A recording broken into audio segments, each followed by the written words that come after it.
Magandang araw po sa inyong lahat.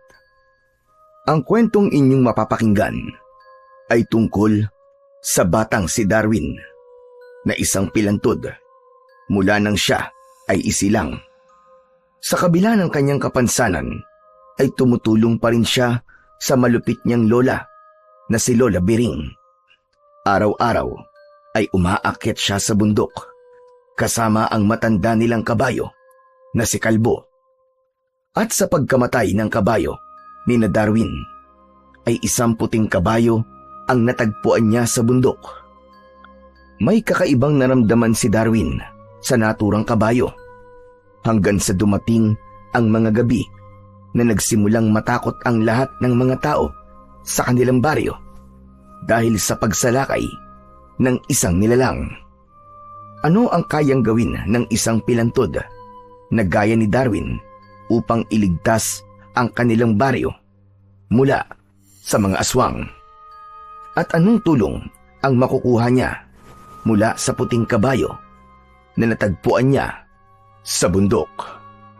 Ngunit bago po ang lahat, mga idol, huwag po nating kalimutang mag-subscribe, mag-like at i-hit ang notification bell sa aking YouTube channel na The Voice Addict at Apong Isaak, para sa mas marami pang makapigil hininga na kwentong aswang at katatakutan mula sa mundo ng kababalaghan.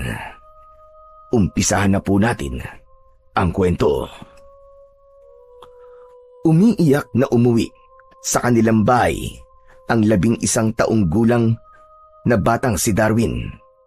Halos hindi siya makahinga dahil sa pag-iyak. Hawak niya sa isang kamay ang tali na nakakonekta sa kabayo niya na si Kalbo. Pinangalanan niya yon ng ganun dahil wala itong buhok. Sa isa naman niyang kamay ay tangan niya ang kanyang saklay na putol sa gitna. Kailangan ni Darwin ng saklay dahil isa siyang pilantod. Payat ang kaliwang binti at paa niya. Yun ay naging epekto nang magkaroon siya ng polio nung sanggol pa lamang siya.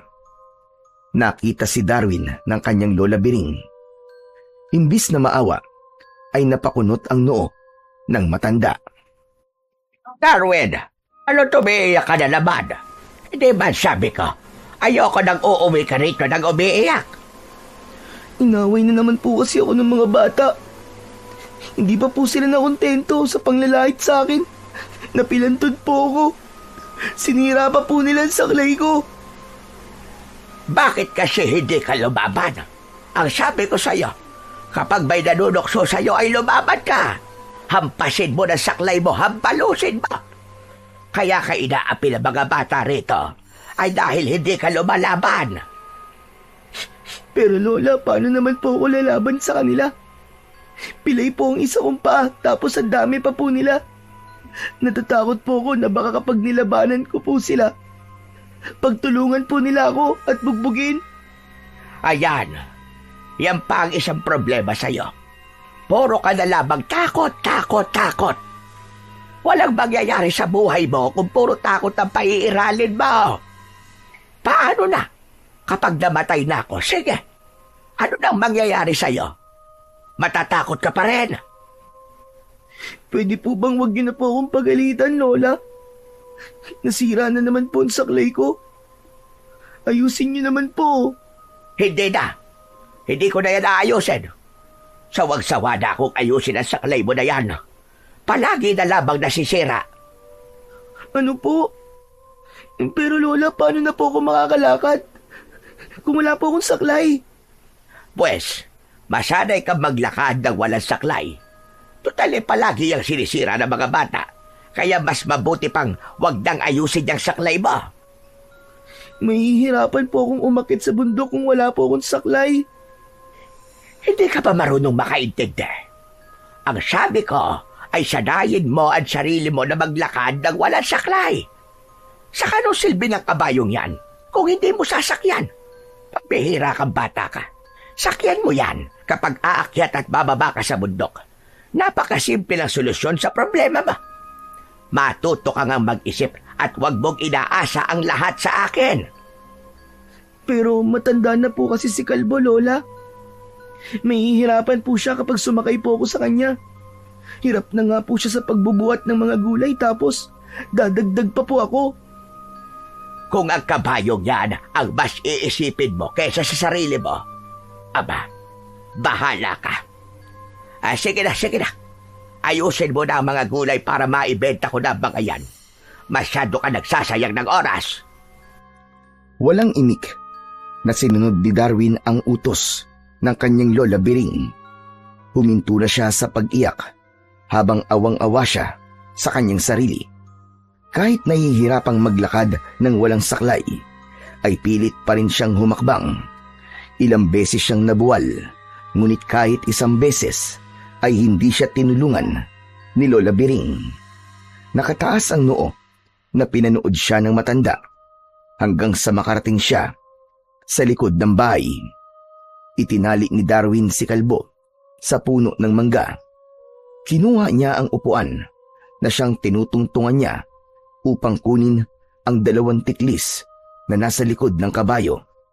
Nakakabit ang mga tiklis sa palangka o yung bagay na inilalagay sa likod ng kabayo para may upuan ang sasakay dito. Matapos maibaba ni Darwin ang mga tiklis, ay hinugasan niya na ang mga gulay sa balon. Meron siyang naani na pechay, mustasa, talong at okra. May maliit na lupa si Lola Biring sa bundok. Ang lupang yun ay ginawa nitong taniman ng iba't ibang klase ng mga gulay. Si Darwin ang umaakyat sa bundok para mag-ani, habang ang lola naman niya ang naglalako ng mga gulay na makukuha niya. Ang kabayong si Kalbo ang katulong ni Darwin sa pagdadala ng mga gulay pababa ng bundok. Matanda na si Kalbo nang mabili yun ni Lola Biring nung nakaraang taon. Matapos mahugasan ang mga gulay, ay inilagay na ni Darwin ang mga yun sa bilao. Kinuha na yun ni Lola Biring para ibenta. Magsaing ka mamaya ha. Dapat pagbalik ko ay nakaluto ka na. Baka naman unahin mo pa ang pakikipaglaro kay Rodel. Lola, hindi niyo pa ba muna aayusin yung saklay ko bago po kayo umalis? Hindi ba sinabi ko sa'yo kanina ay mag-aral ka ng maglakad ng walang saklay? Tigilan mo na ako at nasasayang ang oras ko sa'yo. Wala nang nagawa pa si Darwin nang umalis na si Lola Biring.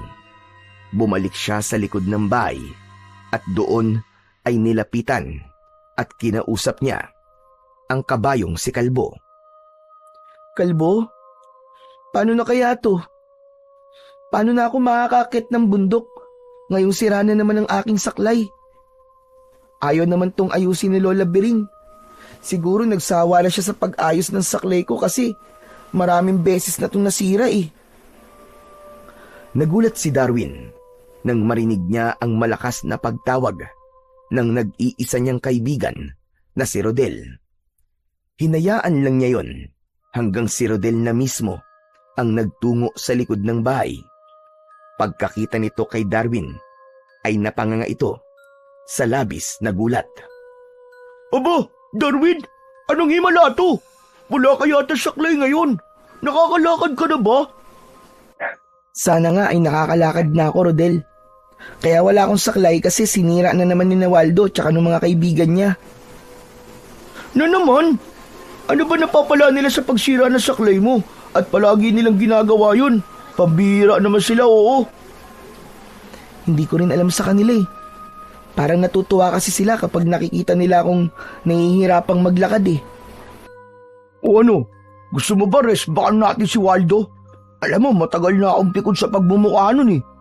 Ako ang susuntok, tapos ikaw naman ang sisipa. Kita mo? Pati ikaw tinutokso mo rin ako. Ako pa talaga ang sisipa ah.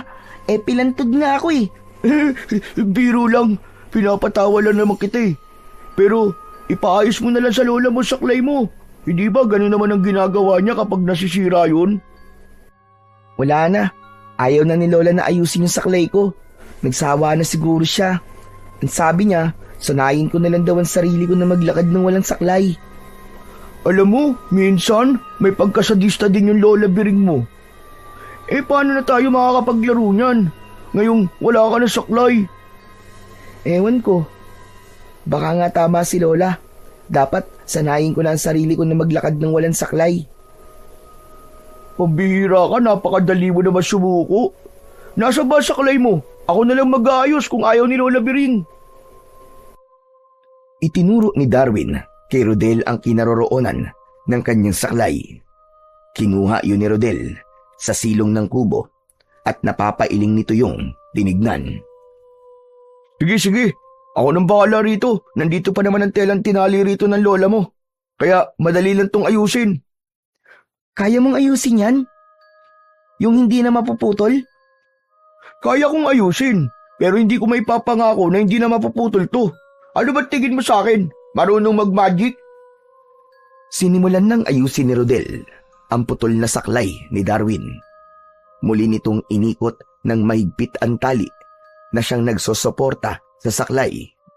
Makalipas ang ilang sandali, ay maayos na ulit yun at nakangiting inabot yun ni Rodel kay Darwin.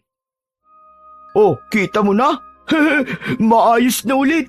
Wala ka nang dapat problemahin. Mabuti naman. Maraming salamat, Rodel ha. The best ka talagang kaibigan kahit kailan. Paano hindi ako magiging the best? Ako lang naman ang nag-iisa mong kaibigan. De, biro lang. Baka masaktan ka na naman kasi isa lang ang kaibigan mo. O sige na, testingin mo na yung saklay mo. Sigurado ko na matibay ang pagkakagawa ko riyan. Kasi napakahigpit ng pagkakatali ko dyan eh. Tumango ng nakangiti si Darwin. Inipit na niya sa kanyang kilikili ang saklay at nagsimula siyang maglakad sa tulong nun. Ngunit isang hakbang pa lamang ang nagagawa niya nang muling naputol sa gitna ang saklay. Kaya naman, natumba sa lupa si Darwin. Aray! Aray ko! Aray! Oh, ano nangyari? Bakit nasira ka agad? Darwin, akala ko ba matibay nito? Isang hakbang pa nga lang nasira na kaagad. Di ko rin alam eh. Sigurado ko na maganda ang pagkakatali ko dyan. Akin na nga at aayusin ko na lang ulit. Hindi, wag na Rodel. Salamat na lang. Si Lola lang talaga ang may kayang ayusin tong saklay na to. Siguro nga tama si Lola Biring. Kailangan ko na masanay na maglakad ng walang saklay. Baka nga hindi pwedeng habang buhay ako nakadepende sa saklay. Kasi baka ako rin ang mahirapan kapag nagtagal. Naku, mukhang mahihirapan ka eh. Ang tagal mo nang gumagamit ng saklay, di ba? Wala na akong magagawa, Rodel. Kailangan ko masanay na simula sa araw na to ay hindi na ako gagamit ng saklay kahit kailan. Paano ang pag-akyat at pagbaba mo sa bundok? Baka pag wala kang gamit na saklay, magpagulog-gulong ka na lang dun pababa. Teka, alam ko na. Sakyan mo na lang si Kalbo. Yan din ang sinabi sa akin ni Lola kanini. Pero ayokong gawin yun. Kawawa naman si Kalbo. Masyado na siyang matanda at baka hindi na rin niya kayanin kung dadagdag pa ako sa bigat na kailangan niyang dalhin sa tuwing aakyat at bababa kami sa bundok. Talagang iniisip mo pa si Kalbo kaysa sa sarili mo ha. Pero kung yan ang gusto mo, wala akong magagawa. Bahala ka. Alam ko naman na hindi kita mapipilit sa hindi mo gustong gawin eh. Ay, oo nga pala. Kanina pa tayo nag-uusap dito. Nakalimutan ko na tuloy na yayayain kita na manguha ng bayabas sa bakuran namin. Ang dami ng hinog na bunga. Sigurado matutuwa ka. Sige na Rodel, ikaw na lang muna ang manguha ng bayabas. Hindi kasi ako pwedeng umalis ngayon kasi wala pa si Lola Biring. May mga inutos kasi siya sa akin na kailangan kong matapos bago siya makauwi. Ay, ganun ba? Okay, sige. Ikaw ang bahala. O kaya galito na lang. Baka dalan na lang kita rito ng mga makukuha kong bayabas. Okay ba yun sa'yo? Sige, ikaw ang bahala. Matapos yung sabihin ni Rodel, ay umalis na ito. Habang pinagmamasdan ni Darwin ang kaibigan niyang si Rodel na naglalakad palayo, ay hindi niya naiwasan ang makaramdam ng inggit. Siguro, kung hindi lang ako pilantod at nakakalakad ako ng normal gaya ni Rodel, ay hindi ako tutuksoy ng mga bata dito sa baryo namin. Siguradong nakakapaglaro din ako kasama nila. Bakit pa kasi ako naging pilantod eh?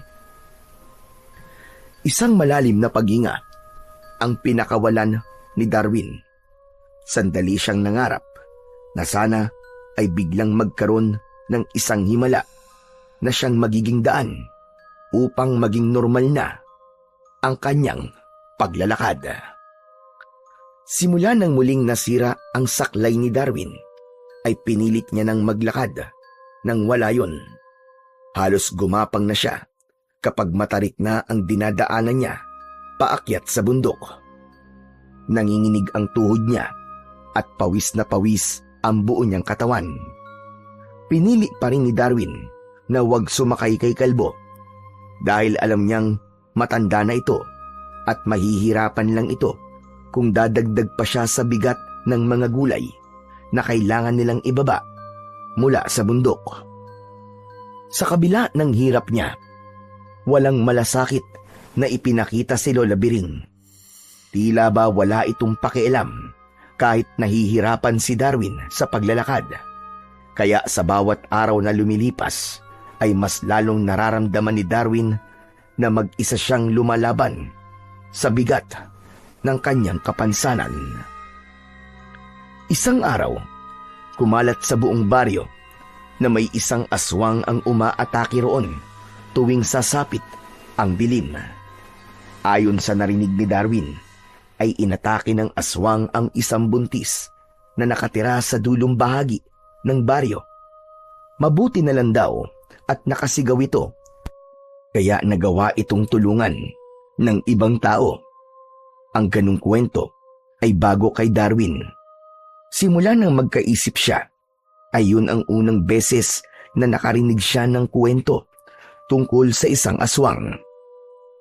Nang dahil sa madalas na usapan yun sa kanilang lugar, ay unti-unti nang naniwala si Darwin na totoo ang aswang.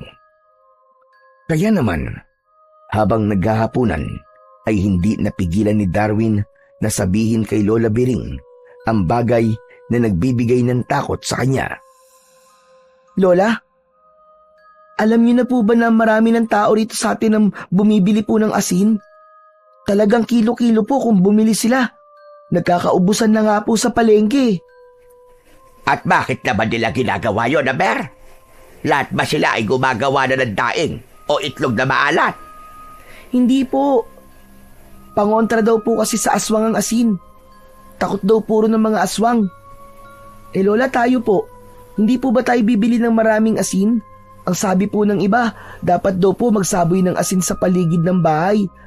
O kaya naman po, ay maglagay po sa mga gilid ng mga bintana at pinto para daw po hindi makapasok ang aswang. Kalokohan yan. Nagpapaniwala ka sa mga ganyang kwentong barbero.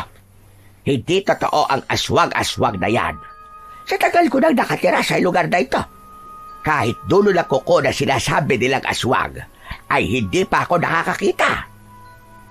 Pero marami na po nagsasabi na totoo po yung aswang, Lola. Hindi po ba si Ate Cora na buntis ang una pong inatake? Kung hindi po siya natulungan ng mga kapitbahay niya, malamang po, patay na po siya ngayon. Saka yung baby po na dinadala niya. Ha? Magtigil ka ka. Saka ka paniwala sa aswang na yan.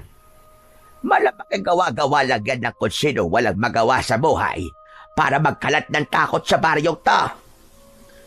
Pero wala naman po sigurong mawawala kung maniniwala po tayo, di ba?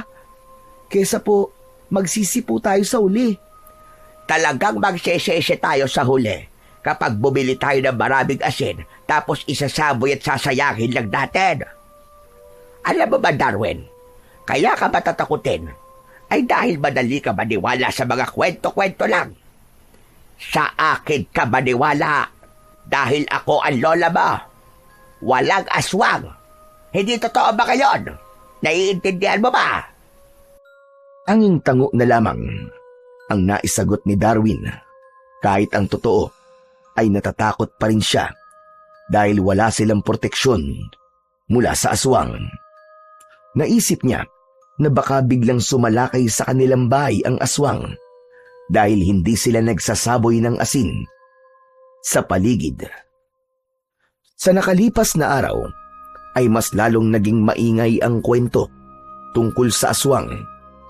Nadagdagan ang mga taong nagsasabi na nakita nila ang aswang habang ang iba naman ay muntik na raw atakihin at patayin ng naturang nilalang.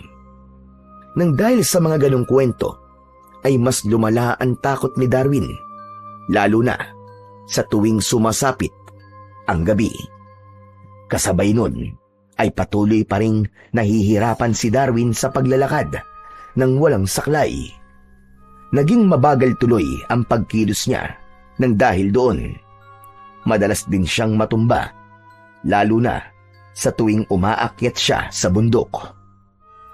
Isang umaga, nakarating na si Darwin sa kanilang bahay kasama ang kabayong si Kalbo. Galit na lumabas si Lola Biring mula sa kanilang kubo. Natakot si Darwin dahil may dala itong pamalong kawayan. Ano't ngayon ka lang dumating, ha? Hindi mo ba alam kung anong oras na? Malapit na mag-alas 12 ng tanghali. Sa tingin mo ba ay may bibili pa na mga gulay sa akin na ganitong oras? Kung karamihan sa mga tao ay nakapagluto na ng kanilang pagkain. Pasensya na po, Lola. Anong pasensya? Siguro nakipaglaro ka na naman kay Rodel, ano? Baka kung saan na naman kayo nagpunta, kaya ngayon ka lang nakauwi. Hindi po, Lola. Talagang mabagal na po akong maglakad ngayon kasi wala na po akong saklay eh. Hindi pa po kasi ako sanay maglakad nang walang ginagamit na saklay. Sandaling natahimik si Lola Biring. Inakala ni Darwin na papaluin siya nito gamit ang hawak nitong kawayan. Ngunit biglang itinapon ng matanda ang kawayan sa paanan ni Darwin. Yan ang gamitin mong tungkod para maging mas mabilis ang paglalakad mo. Pero hindi po ako sanay sa tungkod eh. Mas sanay po ako sa saklay. Baka po pwedeng ayusin niyo na po ang saklay ko, Lola, para mas mabilis na po ako maglakad. Napaka-arte mo. Magpasalamat ka nga at meron kang tungkod kesa wala. Saka mas mabuti na ganyan. Para kapag nasira ay madaling palitan. Sige na. Ayusin mo na mga gulay sa likod at para maibenta ko na mga yan. Kapag yan hindi na ubos ngayon, ipapalamon ko ang lahat ng yan sa'yo. Buisit na bata ito. Bagsak ang balikat na kinuha ni Darwin ang kawayan at ginamit niya yung tungkod habang naglalakad.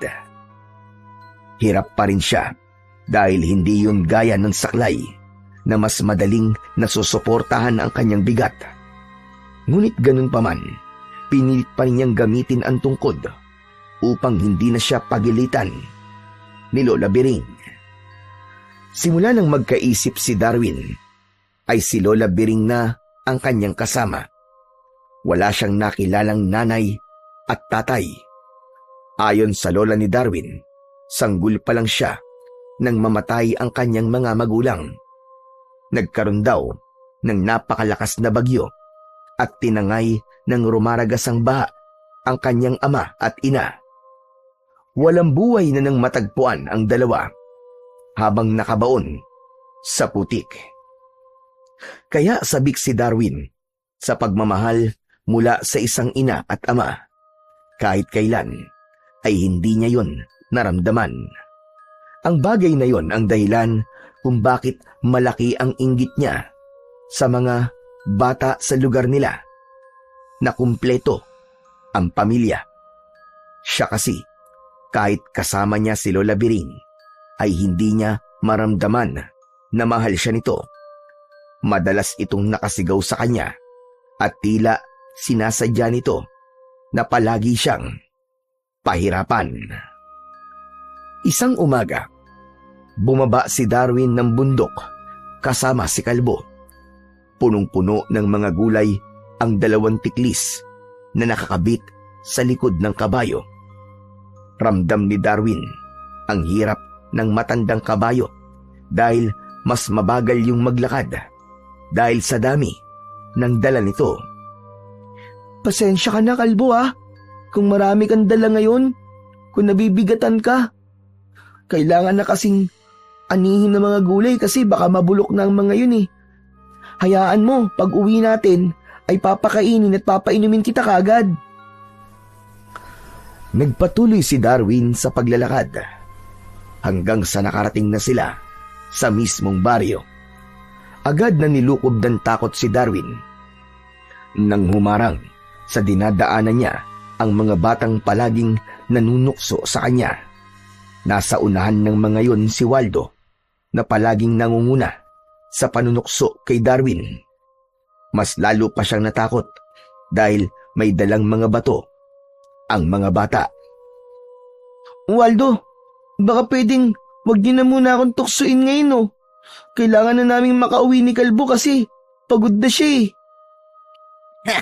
Napapagod din pala ang kabayo mo Oo naman, hindi lang naman tao nakakaramdam ng pagod, kundi pati na rin ang mga hayop. Aba? Teka. Tungkod na pala ang gamit mo ngayon Dapat pala ay Lolo Darwin na ang itawag namin sa'yo. Ay hindi, mas maganda kung Lolo Pilantod. Lolo Pilantod, tama. Pwede po bang magmano po sa inyo? Nagulat si Darwin nang biglang inagaw ni Waldo ang kanyang tungkod at itinapon nito yon sa malayo. Nawalan ng balanse bigla si Darwin, kaya napaupo siya sa lupa. Waldo, grabe ka naman. Bakit mo ginawa yun? Inaano ba kita? Wala lang. Trip ko lang, bakit? Nakakatuwa ka kasing paglaruan Mukha ka kasing kawawang-kawawa. Hindi ba kayo napapagod sa ginagawa niyo sa akin? Hindi pa ba kayo masaya na ilang beses niyo na akong tinutokso at pinapahirapan? Magpasalamat na nga lang kayo na wala kayong kapansanan gaya ng sa akin. Nagpapasalamat kami kasi hindi kami pilantod na kagaya mo. Pinilit ni Darwin ang tumayo. Hindi na siya nagsalita sapagkat alam niya na kahit anong sabihin niya ay hindi siya maiintindihan ni Waldo. Kumapit si Darwin sa tali ni Kalbo hanggang sa tuluyan na siyang nakatayo. Malakas na tumawa si Waldo. Tila sa pagkakataon na yon ay nagalit na si Kalbo at sisipain sana si Waldo. Ngunit mabilis itong nakaiwas. Aba, lumalaban na yung kabayo mo ngayon Ipinagtatanggol lang niya ako. Parang awa niyo na, Waldo. Huwag niyong sasaktan si Kalbo. Matanda na siya at mahina na. Matanda at mahina na pala. Pero bakit pinagtatrabaho mo pa? Saka, paano kung tinamaan ako ng sipa ng kabayong yan? Mapapa-hospital mo ba ako? Hindi pwedeng hindi ako makaganti sa kabayo mo. Sinimulan ni Waldo ang pagbato sa kabayo ni Darwin at sinundan yun ng iba pang mga bata. Pinaulanan ng mga yon ng bato ang kawawang kabayo. Hindi makapaniwala si Darwin sa nangyayari. Si Kalbo ay nakatayo lang at tila tinatanggap lamang ang mga batong tumatama sa iba't ibang parte ng katawan nito. Iniharang ni Darwin ang sarili upang protektahan ang kanyang kabayo. Tama na! Tumigil na kayo, tama na! Nasasaktan na si Kalbo! Dapat lang yan sa kabayo mo, Lolo Pilantod! Tumigil na kayo! Parang awa nyo na, ano ba? Tama na! Maawa na kayo! Hanggang sa isang bato ang tumama sa noo ni Darwin na nagbigay sa kanya ng sugat. Umagos ang dugo mula roon, papunta sa kanyang muka. Bagya siyang nakaramdam ng pagkahilo at saglit na nanlabo ang kanyang paningin. Ngunit nanatili siyang nakatayo upang protektahan si Kalbo. Hanggang sa dumating si Rodel kasama ang alaga nitong aso na kulay itim. Nakatali yun, pero binitiwan nito ang tali. Lagim, lapain mo ang mga batang yan. Unahin mo si Waldo Kasi amoy na kulob na higaan. Galit na sinugod ng aso ni Rodel na si Lagim ang mga bata. Natakot ang mga yon at tumakbo ang mga yon palayo kasama si Waldo. Nang wala na sina Waldo, ay nilapitan kagad ni Rodel si Darwin. Hala, ang daming dugo na sugat mo. Ayos lang ako. Si Kalbo, siya ang napuruhan. Oo nga, ang dami niyang sugat. Napakasama talaga ng ugali ng Waldo na yun. Sumusobra na siya. Kailangan ko na siyang maiuwi para malagyan na ng gamot ang mga sugat niya. Salamat pala, Rodel, ah. Kung hindi ka dumating, malamang hanggang ngayon ay binabato pa rin kami ni na Waldo. Pero hindi mo na dapat sila pinahabol sa aso mo. Huwag ka mag-alala, kasi hindi nangangagat si Lagim. Nanglala lang. Hindi, biro lang. Tinakot ko lang si na Waldo. Ang mabuti pa ay umuwi na tayo sa inyo. Kailangan ding magamot yung mga sugat mo. Inuwa ni Rodel ang tungkod na kawayan at ibinigay nito yun kay Darwin. Inalalayan siya ni Rodel sa paglalakad. Ngunit imbis na mag-alala si Darwin sa kanyang sarili, ay mas nag-alala siya para sa alaga niyang kabayo na si Kalbo. Kapansin-pansin na tila nanghihina yon dahil maraming beses yung huminto sa paglalakad na parabang pinipilit lang nitong ihakbang ang mga paa nito. Nang makarating na sila sa bahay ni na Darwin, ay biglang nabuwal si Kalbo. Malakas siyang bumagsak sa lupa at habol nito ang paghinga. Nilukob ng labis na pag-aalala si Darwin. Umupo siya sa tabi ng kabayo at hinawakan niya ang katawan nito. Hindi na napigilan ni Darwin ang mapaiyak sa labis na pag-aalala. Kalbo, huwag mo kong iiwan, ha? Huwag kang mamamatay, ha? Lumaban ka, Kalbo. Parang nangihina na talaga siya, Darwin. Kalbo, pakiusap. Lumaban ka naman, oh. Parang awa mo na, Kalbo. Huwag kang mamamatay. Biglang lumabas si Lola Biring mula sa kanilang kubo. Bagamat nagulat ito nang makita ang nakahandusay na kabayo, ay mas pinili pa rin ito ang magalit kay Darwin. Darwin! Ano't napakalakas ng pag-iyak mo? Nakakahiya ka sa mga kapitbahay. Baka isipin nila na namatayan ka. Lola, parang ganun na nga po. Di niyo po ba nakikita na parang mamamatay na po si Kalbo? Tsaka talagang inuna niyo pa pong pagalitan si Darwin kaysa mag-alala kasi puno na po ng dugo ang mukha niya. Mukhang hindi pa naman mamamatay ang apo ko eh. Saka ano bang nangyari? Pinagbabato po ni na Waldo si Kalbo. Siyempre, prinotektahan po ni Darwin si Kalbo. Kaya pati po siya ay tinamaan ng bato. Ganun naman pala eh. Kasalanan mo naman pala. Kaya ka nagkasugat sa noo, Darwin. Sino ba naman kasing nasa matinong pag-iisip ang ihaharang ang sarili sa binabatong hayop? Pero hindi lang po basta hayop si Kalbo. Kaibigan ko po siya. Saka siya po ang tumutulong sa atin sa pagkuha po ng mga gulay. Kung hindi po dahil sa kanya, wala po tayong may bibendang gulay. Hayaan mo nang mamatay na si Kalbo. Matanda naman na talaga yan. Pumasok ka na sa loob at lilinisan ko ang sugat mo. Ayoko po. Si Kalbo po muna ang unahin niyo. Hindi na po siya gumagalaw, Lola. Bihira itong batang ito. Veterinaryo ba ako para ako gumamot sa kabayong yan? Kung ayaw mo linisan at gamutan ko ang sugat mo ay bahala ka sa buhay mo. Basta't wag mo akong sisisihin kapag na-infeksyon yan. Umalik na si Lola Biring sa loob ng kubo.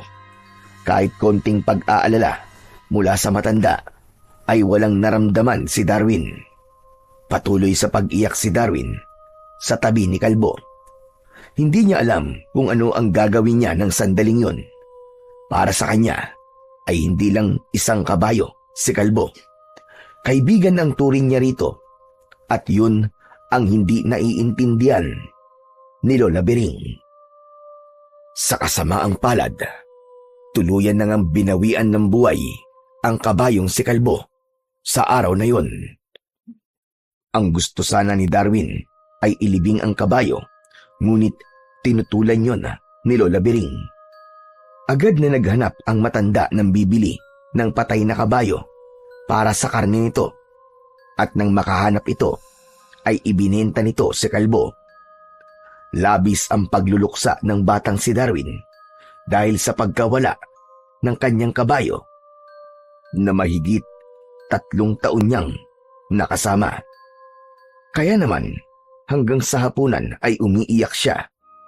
Halos hindi niya magawang galawin ang kanyang pagkain dahil wala siyang gana.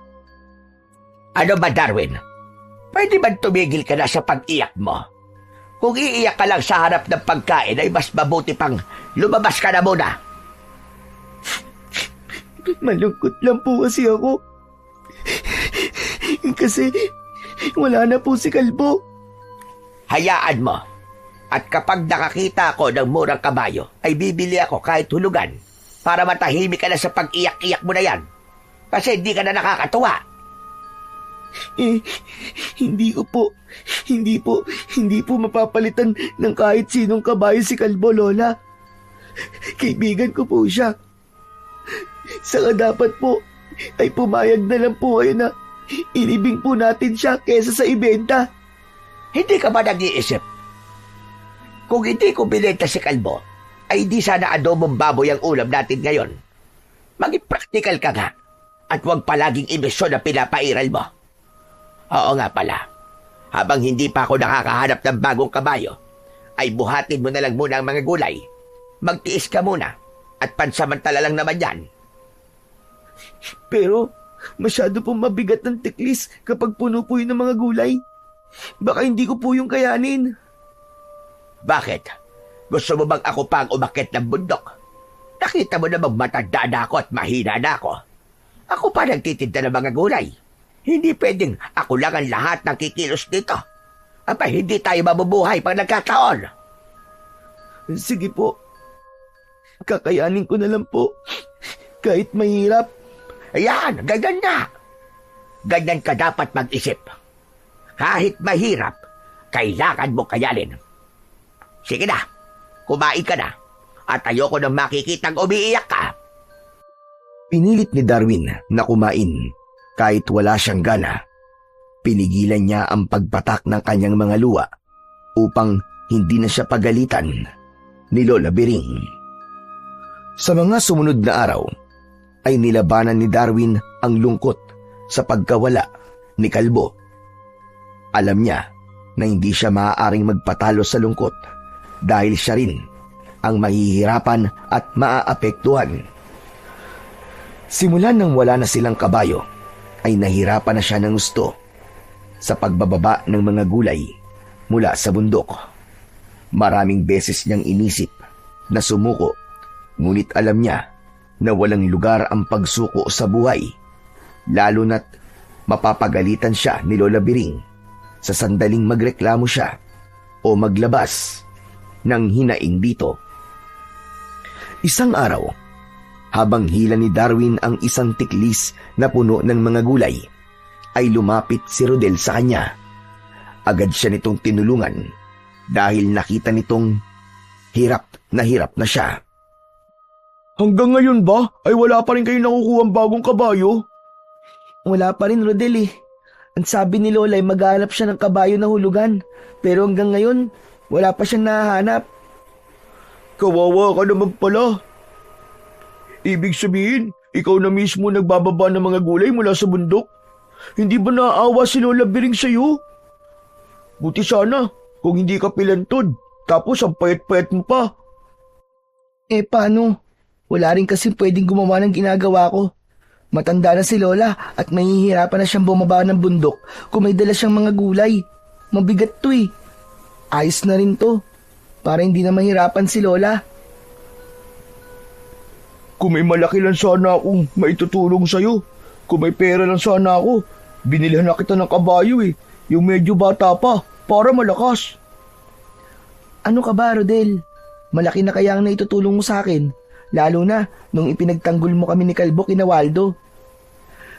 Ay, naalala ko tuloy bigla si Kalbo dahil nabanggit ko ang pangalan niya. Kaya kung nandito pa sana siya, hindi ako mahihirapan ng ganito. Sinabi mo pa, pero isipin mo na lang na mas mabuti na rin yung nangyari na yun kay Kalbo para makapagpahinga na siya. Hindi ba ikaw na mismo nagsabi sa akin dati na matanda na at mahina na si Kalbo? Ang totoo, yan talaga ang iniisip ko ngayon, Rodel. Iniisip ko na kung nasan man siya ngayon ay hindi na siya nagbubuhat ng tiklis na puno ng mga gulay. Hindi na siya mahihirapan. Tumatakbo na lang siya kasama ang mga kabayong kagaya niya. Malaya na siya. Oo nga pala, maiba ko. Grabe na pala talaga ang mga kaganapan dito sa baryo natin, no? Dahil ba sa aswang? Oo, dahil nga sa aswang. Bakit? Ano naman bagong kwento tungkol sa aswang? Kilala mo naman siguro si Mandidong, di ba? Oo, yung nagtitinda ng balot at penoy. Bakit? Ano nangyari sa kanya? Alam mo bang nasa ospital siya ngayon kasi natake siya ng aswang kagabi? Muntik na nga siyang mamatay sa dami ng mga sugat na nakuha niya sa pag-atake ng aswang eh. Mabuti na lang at nakasigaw daw si Mandidong at nakagapang siya papunta sa bahay na nagbukas para sa kanya. Sigurado raw ba na aswang talaga may gawa nun kay Mang Didong? Oo naman. Sino pa ba ang gagawa ng ganong karumal-dumal na bagay, di ba? Kundi aswang lang. Bakit parang sa tanong mo hindi ka naniniwala sa aswang?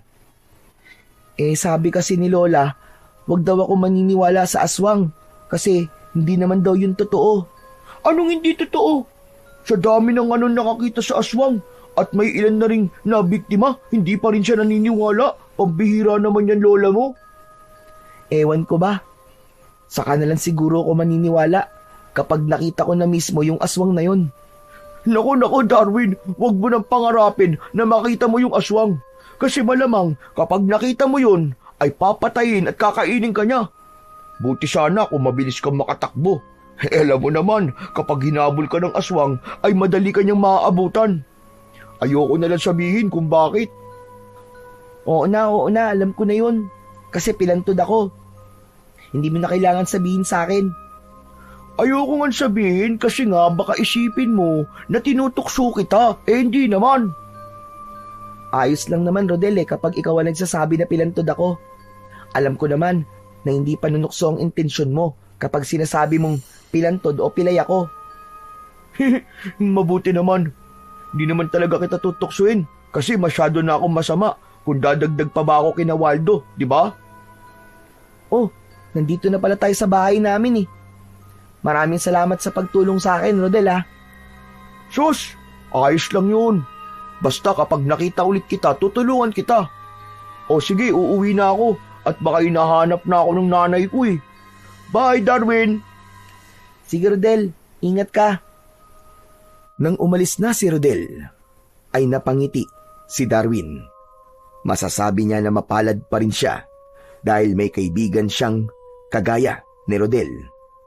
Hindi man siya nakakatanggap ng pagmamahal na dapat niyang matanggap mula kay Lola Biring, ay nakakaramdam naman siya ng labis na pagmamalasakit mula sa nag-iisa niyang kaibigan.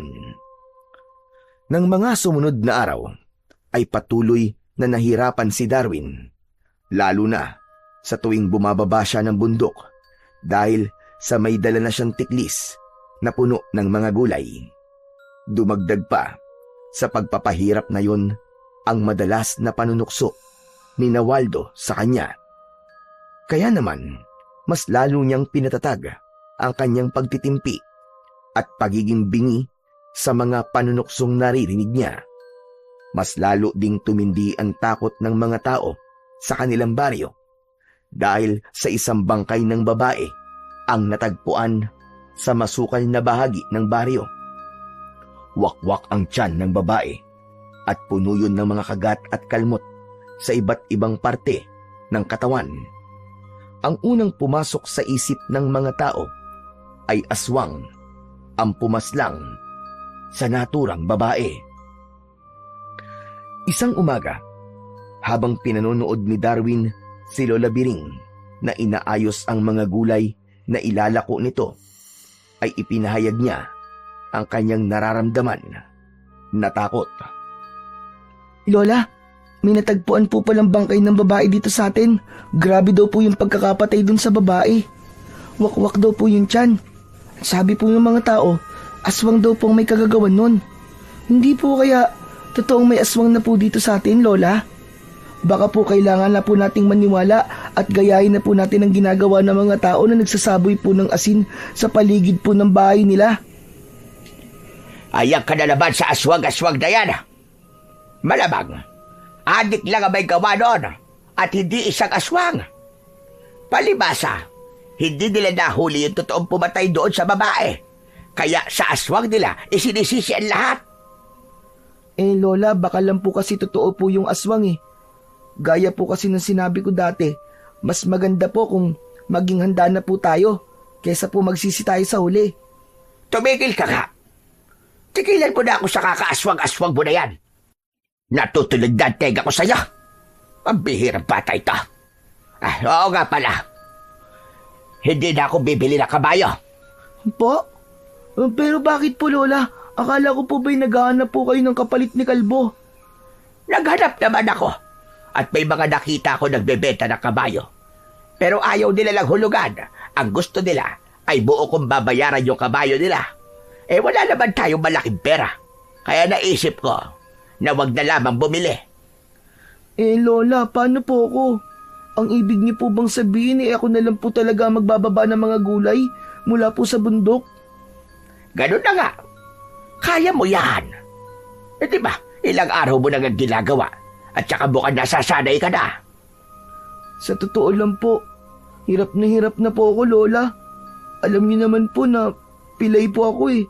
Buti po sana kung wala po akong kapansanan at magiging mas madali po sana ang lahat. Kilala to, bakit ba dami-dami mo palagi reklamo? Magpasalamat ka na nga lang. Kasi dahil sa ginagawa mo na yan, kahit mahirap ay may nakakain ka sa araw-araw. Hindi gaya ng ibang mga bata dyan na kumakalab ang mga sikmura. Hindi na nagawang makasagot ni Darwin sa huling sinabi ng kanyang lola Biring. Alam niya na kahit anong paliwanag pa ang kanyang gawin, ay hindi nito papakinggan. Labis siyang nalungkot nang mapagtanto niya na araw-araw na siyang mahihirapan sa pag-akyat at pagbaba niya sa bundok dahil wala nang balak bumili ng kabayo si Lola Biring. Nang sumunod na araw ay maagang nagising ang batang si Darwin. Matapos nilang mag-almusal ng kanyang lola, ay dinala niya na ang tiklis at nagtungo sa lupa nila sa bundok. Nagdilig muna siya ng mga tanim nila roon at isinunod niya ang pag-aani sa mga gulay. Habang abala siya sa pagpitas ng mga kamatis, ay natigilan siya nang makarinig siya ng halinghing ng kabayo sa kung saan. Nagtatakang lumingon sa paligid si Darwin. Inakala niya na nagkamali lang siya ng pagkakadinig. Ngunit nang muli niyang narinig ang halinghing ng kabayo, ay napagtanto niya na hindi yun isang guni-guni. Tuluyan nang tumayo si Darwin at muli siyang luminga. Kalbo? Kalbo, ikaw ba yan? Minumulto mo ba ako, Kalbo? Huwag mo naman akong multuin. Kahit kabayo ka, ay matatakot pa rin ako sa'yo. Sa pangatlong pagkakataon, ay narinig ni Darwin ang halinghing ng kabayo. Naging sunod-sunod na yon hanggang sa nagduda na siya na kaluluwa yon ni Kalbo na nagpaparamdam sa kanya. Kahit imposible na magkaroon ng kabayo sa bundok sa oras na yon, ay nagdesisyon pa rin si Darwin na hanapin ang naturang kabayo. Sinundan niya ang tunog ng kabayo hanggang sa nakita niya ang isang puting kabayo na nasa ilalim ng isang malaking puno. Teka, totoo ba to? Paano nagkaroon ng kabayo rito? Nilapitan ni Darwin ang kabayo. Napansin niya na hindi yun makaalis Sa kinatatayuan nito, isa-isa niyang tinignan ang mga paa ng kabayo. Nakita niya na ang kaliwang paa nito ay nakaipit sa dalawang may kalakihang mga bato. Naku, ano ba nangyari sa'yo at naipit ang paa mo dyan? Teka, sandali, tutulungan kita ha. Basta wag mo akong sisipain ha. Hindi naman kita sasaktan eh. Nandito ako para tulungan ka. Huwag kang malikot ha. Ilit na tinanggal ni Darwin ang isang bato na umiipit sa paa ng kabayo. At nagtagumpay siya. Nang makawala na ang isang paa ng kabayo, ay bigla yung tumakbo pababa ng bundok hanggang sa tuluyan na yung nawala sa kanyang paningin. Napatingin si Darwin dahil nakatulong siya sa isang hayop na nangangailangan ng tulong. Muli siyang napatingin sa mga bato kung saan naipit ang paa ng kabayo. Napakunot-noo siya nang may isang kakaibang bagay ang naroon. Kinuha niya yon at doon niya nalaman na yon ay isang sapatos ng kabayo. Hala, sapatos to ng kabayo ah. Natanggal siguro to sa paa niya. Pero parang kakaiba yata ang sapatos ng kabayo na to. Napakalinis niya at ang kintab-kintab. Paano ko naman to ibabalik dun sa kabayo na yun kung tumakbo na siya? Hanggang sa nagdesisyon si Darwin na itago na lamang ang sapatos ng kabayo at kapag muli niyang nakita yung kabayo ay sa kanya ibabalik. Marunong naman siyang maglagay ng ganon dahil ginagawa niya yon kay Kalbo nung buhay pa yon. Nang makabalik na si Darwin sa kanilang bahay ay hinugasan niya na ang mga gulay na kanyang inani. Matapos yon ay inayos na yon ng kanyang lola Biring at saka ito umalis para ibenta ang mga yon. Nang mag-isa na si Darwin ay hinugasan niya na ang mga pinagkainan nila kaninang umaga. Habang abala siya sa kanyang ginagawa ay natigilan siya nang makarinig siya ng halinghing ng kabayo sa labas ng kanilang kubo. Iniwanan ni Darwin ang kanyang ginagawa at nagmamadali siyang nagtungo sa labas. Nanlaki ang mga mata niya nang makita ang isang puting kabayo na nakita niya rin kanina sa may bundok. Nakatayo yun sa harapan ng kanilang kubo. Hindi makapaniwalang nilapitan ni Darwin ang puting kabayo.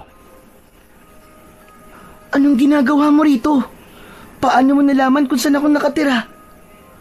Oo nga pala. Nakuha ko yung sapatos mo. Dito ka lang ha. Kukunin ko lang sa loob at ikakabit ko sa paa mo. Bumalik si Darwin sa loob ng kanilang kubo. Kinuha niya ang sapatos ng kabayo mula sa kahon kung saan nakalagay ang kanyang mga damit.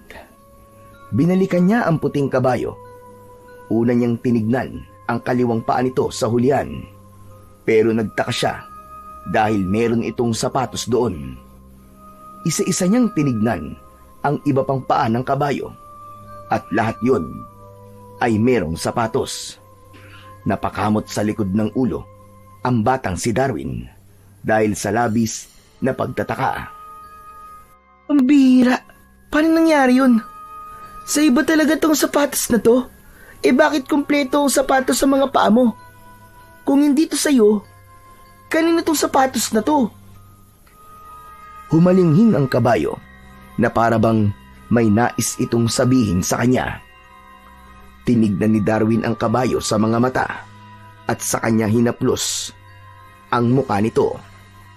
Oh, paano na yan? Hindi naman pala sa'yo ang sapatos na to. Ang mabuti pa, umalis ka na. Bumalik ka na doon sa amo mo. Paniguradong nag-aalala na sa'yo yun. Sa sandaling yon ay dumating si Rodel na may dalang isang plastik ng bayabas. Maging ito ay nagtaka nang makita ang puting kabayo. Oh, ano to? Akala ko ba hindi na kayo bibili ng kabayo? Ano yan? Hindi naman sa amin yan, Rodel eh. Nakita ko kanina yan sa bundok. Tinulungan ko siyang maalis yung isa niyang paa sa dalawang bato. Tapos nagulat na lang ako, nandito na siya sa bahay. Eh baka naman sinundan ka niya. Ibig sabihin, ikaw na ang amo niya ngayon. Hindi rin, Rodel. Tignan mo nga ang kabayo na yan, napakalinis at ang ganda ng balahibo. Halatang may nag-aalaga sa kanya, kaya paniguradong meron siyang amo. Pero wala namang may puting kabayo dito sa baryo natin eh. Malay mo sa kabilang baryo o kung saan baryo. Kaya nga sabi ko sa kanya, umuwi na siya eh. Ha? Anong tingin mo dyan, pusa? Nakapag umalis sa bahay nagagawa pang makabalik. Ang mabuti pa, habang wala pang naghahanap niya sa kabayo na yan, ay alagaan mo muna. Pwede mo rin gamitin yan sa pagbababa mo ng gulay, di ba? Payag ako na dito muna siya para alagaan ko habang wala pang naghahanap sa kanya. Pero hindi ko siya gagamitin sa trabaho ko. Sa ganda ng kabayong to, sigurado ko na hindi siya sanay sa mga ganong gawain. Sige, ikaw ang bahala. Pero teka, ano kaya ang pangalan niya, no? Dapat ay bigyan mo siya ng pansamantalang pangalan kahit papano. Bakit ko pa gagawin yun? Ikaw na rin na nagsabi na pansamantala lang naman siya rito. Kapag binigyan ko siya ng pangalan, paniguradong mapapalapit ako sa kanya. Paano kapag dumating na yung tunay niyang amo at kinuha na siya sa akin? Masasaktan lang ako pag nagkataon. Ang KJ mo naman. Kung ayaw mo siya bigyan ng pangalan, ako na lang ang magbibigay ng pangalan sa kanya. Dapat yung kakaiba at hindi pang karaniwan. Teka, sandali. Ano kaya ang magandang pangalan? Alam ko na. Puti. Puti ang pangalan niya. Total, napakaputi niya. Puti? Talagang pinag-isipan mo ah. Wala na bang iba? Yun na lang talaga ang kaya ng utak ko Ano magagawa ko? Saka bagay naman sa kanya kasi ang puti di ba tignan mo, napakaputi ng balahibo niya Sa bagay. O sige. Pansamantala lang naman siya rito Kaya hindi ko na dapat pag-isipan pa ang pangalan niya. Sige. Puti na ang pangalan ng kabayong ito. Humalinghing ang kabayo at itinaas nito ng sandali ang mga paa sa unahan.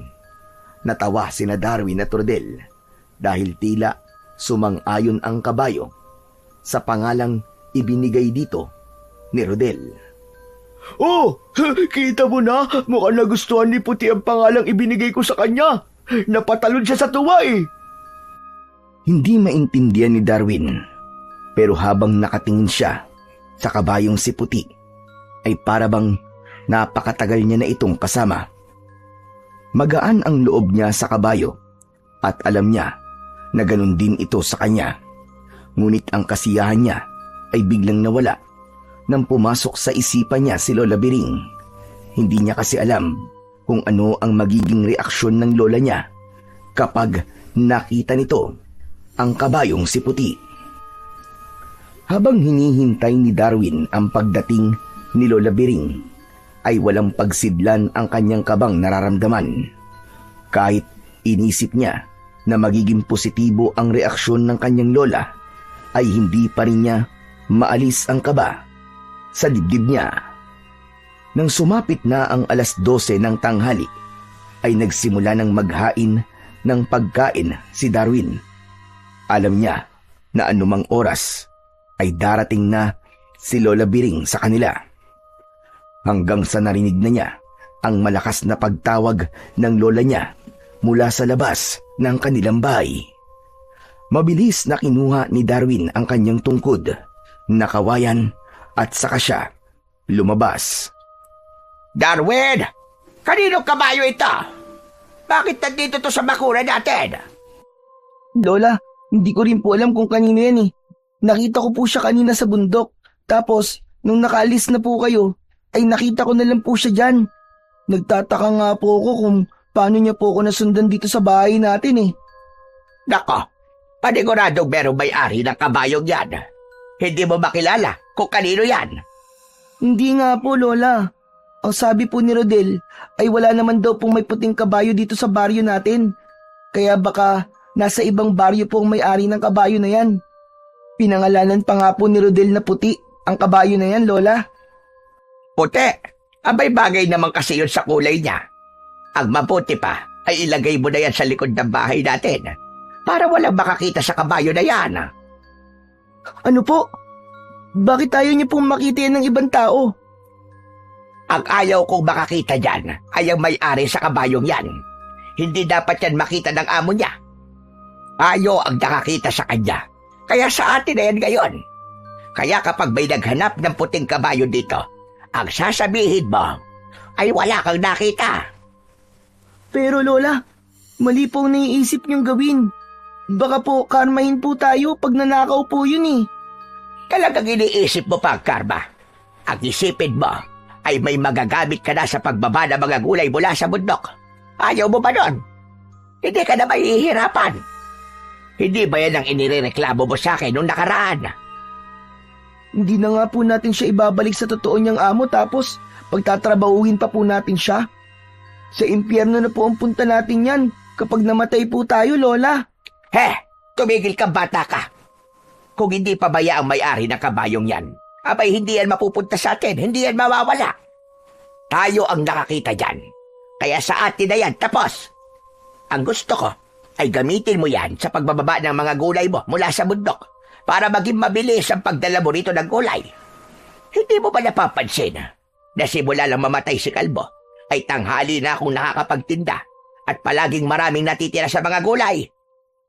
Lola, pero mali po talaga yung naiisip niyong gawin natin eh. Alam mo, hindi ka mapapakain ng pagiging mabait mo. Basta, sundin mo na lang ang sinabi ko sa'yo. Huwag ka na magsalita na kung ano-ano dyan. Kung hindi, masasaktan ka talaga sa akin. Nagkakaintindihan ba tayo? Pero Lola... Nagkakaintindihan ba tayo, Darwin? Opo, susundin ko na po ang mga sinabi niyo. Mabuti naman kung ganon. Alay, sige na. Dalhin mo na yan sa likod ng bahay. Siguraduhin mo na may tatago mo yan na mabuti. Kundi malalagot ka talaga sa akin. Labag man sa kalooban ni Darwin, ay sinunod pa rin niya si Lola Biring. Kinuha niya ang tali noon ni Kalbo at itinali niya yun kay Puti. Matapos yun, ay dinala na niya ang kabayo sa likod ng kanilang bahay at itinali niya yon sa puno kung saan niya itinatali noon si Kalbo. Matiim na tinignan ni Darwin si Puti at may awa siyang naramdaman para rito. Puti, alam ko na malungkot ka ngayon kasi hindi mo kasama ang amo mo. Sorry din kasi hindi ko nagawang ipaglaban kay Lola ang tama. Ayoko kasi na magalit siya sa akin eh. Kaya dapat ay sundin ko kung anong sasabihin at iuutos niya sa akin. Pero Puti, huwag kang mag-alala kasi gagawa pa rin ako ng paraan para makabalik ka sa amo mo. Sa ngayon ay dito ka muna sa amin ha. Nangangako ko sa'yo na habang nandito ka ay aalagaan kita ng mabuti. Yun nga lang, kailangan mo akong tulungan sa trabahong ginagawa ko. Pero huwag ka mag-alala, aalalayan naman kita eh. Hindi ka mahihirapan. At sana, naiintindihan mo ko. Basta, aalagaan kita. Yan ang may papangako ko sa'yo. Hinaplos ni Darwin ang muka ng kabayong si Puti. Hindi man lang yun pumalag. At sa paraan ng pagkakatingin ng kabayo sa kanya, ay parabang naiintindihan siya nito. Simula noon, ay isinasama na ni Darwin si Puti sa bundok. Ito na ang nagdadala ng tiklis na may laman na mga gulay, pababa ng bundok. Inakala ni Darwin na hindi sanay sa ganoong gawain si Puti. Kaya labis siyang nagulat na walang kahirap-hirap nitong nagawa ang pagbaba ng mga gulay mula sa bundok. Ipinakita sa kanya ni Puti ang lakas nito na parabang hindi man lang ito nakakaramdam ng pagod. Isang umaga, habang kasama ni Darwin na naglalakad sa baryo si Puti pauwi sa kanilang bahay mula sa bundok, ay humarang sa kanilang harapan si Waldo. Nakangisi iyon habang may dalang 2x2 na kahoy. Aba, mukhang nakakuha na kayo ng kapalit ng namatay mong kabayo ah. Hindi siya namatay, Waldo. Pinatay si Kalbo. Pinatay niyo siya. Kung hindi niya pinagbababato si Kalbo, ay hindi siya manghihina. Buhay pa sana siya hanggang ngayon. Bakit sa akin mo sinisisi ang pagkamatay ng dati mong kabayong walang kwenta? Matanda naman na yun eh. Sa kamatayan na talaga ang punta nun. Hindi ka ba nakukonsensya na kahit matanda at mahina lang ang kabayo mo na yun, ay pinagtatrabaho mo pa rin? Wala akong gana na makipag-usap sa'yo ngayon. May mga kailangan pa akong gawin. Sandali! Bakit parang sinasagot-sagot mo na yata ako ngayon, ha? Matapang ka na ba? Ha? Papalad ka na ba? Ha? Matapang ka na? Hindi na nagsalita ang batang si Darwin. Naisip niya na mali na sinagot niya pa si Waldo dahil yun ang naging dahilan para mas lalo lamang itong magalit sa kanya. Maglalakad na sana siya pero bigla siyang itinulak ni Waldo ng malakas. Sa lakas ng pagtulak nito ay napaupo siya sa lupa. Ha! Humanda ka! Dahil uuwi ka sa inyo ng bugbog sarado. Nakikita mo tong dala kong 2x2, ha? Ito ang gagamitin ko sa'yo para lumpuhin pa yung isang paa mo para hindi ka na talaga makalakad kahit kailan. Waldo, parang awa mo na, wag mong gagawin yan. Wag! Maawa ka naman sa akin. Wala akong awa sa mga kagaya mo. At dapat mo lang itong maranasan para malaman mo ang nangyayari sa mga sumasagot at lumalaban sa akin. Nilukob ng labis na takot si Darwin ng sandaling yun. Sa galit na meron sa muka si Waldo ay alam niya na seryoso ito sa sinabi nito. Inihanda na niya ang kanyang sarili sa pananakit na gagawin ni Waldo sa kanya. Malalaki ang mga hakbang na lumapit si Waldo kay Darwin. Itinaas nito ang hawak na pamalo at nang akmang ihahampas na nito yun sa isang paa ni Darwin ay biglang nagwala si Puti. Laking gulat ni Darwin nang tumalikod si Puti kay Waldo. Sinipa ni Puti si Waldo gamit ang mga paa nito sa likuran. Tinamaan sa dibdib si Waldo at sa lakas ng sipa ni Puti ay halos lumipad palayo si Waldo. Nagpagulong-gulong pa yon sa lupa. Kinuha ni Darwin ang kanyang tungkod at pinilit niyang malapitan ng mabilis si Waldo na halatang nahihirapan sa pagtayo. Diyos ko po, Waldo, ayos ka lang ba? Halika, tutulungan kitang tumayo. Tumigil ka! Kasalanan mo to eh.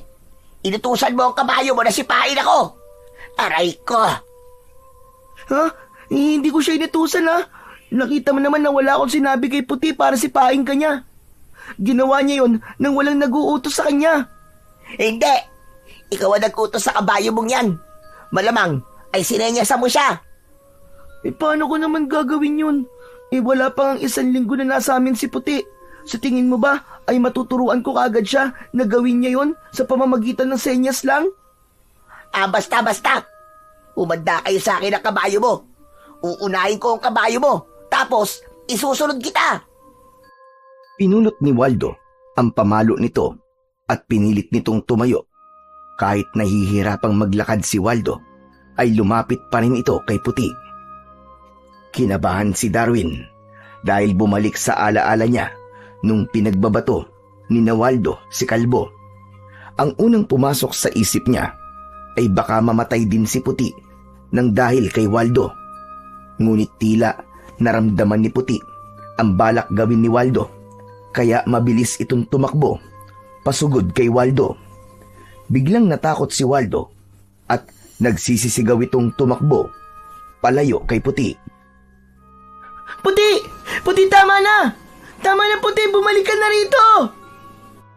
Tila naintindihan ng kabayo ang sinabing yun ni Darwin.